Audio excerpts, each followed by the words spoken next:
پہاڑی زبان میں اپڈیٹ سنیے۔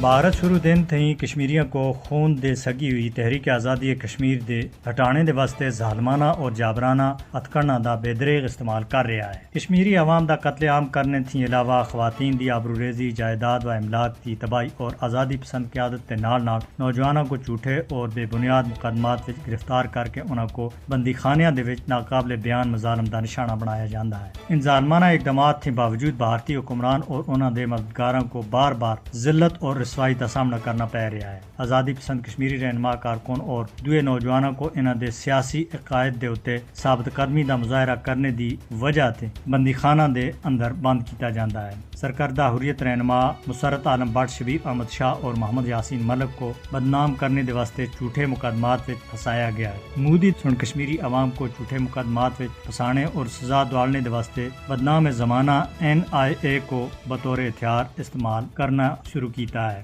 NIA سن مودی دے کہنے دے اتے محمد یاسین ملک دی عمر قید کو سزائے موت وچ بٹانے دے واسطے دہلی ہائی کورٹ وچ عرض دائر کیتی ہے، جس کا عملی ثبوت یہ ہے کہ پہلے NIA سن محمد یاسین ملک کو اپنی عدالت کے ذریعے ایک جھوٹے مقدمے وچ عمر قید دی سزا دوالی، ہن اچانک NIA سن دہلی ہائی کورٹ وچ ایک عرض دائر کردیا ہویا یاسین ملک دی عمر قید کو سزائے موت وچ بٹانے دا مطالبہ کیتا ہے۔ جناب یاسین ملک کو سزا سنائے جانے وچ بھارتی عدالتاں اس قدر جلد بازی وچیں کہ 29 مئی کو دہلی ہائی کورٹ سن محمد یاسین ملک کو سزا دلوانے دی NIA دی داخل کردہ درخواست سماعت کے واسطے منظور کردیا ہویا 9 اگست کو اس کی سماعت بھی مقرر کر کے دی ہے۔ گزرے سال 5 مئی کو محمد یاسین ملک کو ایک بھارتی عدالت کی طرف سے بے بنیاد مقدمے دی عمر قید دی سزا سنانا بدترین سیاسی انتقام دے علاوہ اور کچھ بھی نہیں ایسا۔ جب کشمیریوں کو سزا سنانے دی گل آندی ہے تو بھارتی عدلیہ قانون اور انصاف کے تمام تقاضیاں اور اصولوں کو کانڈ پیچھے سٹ کندی ہے۔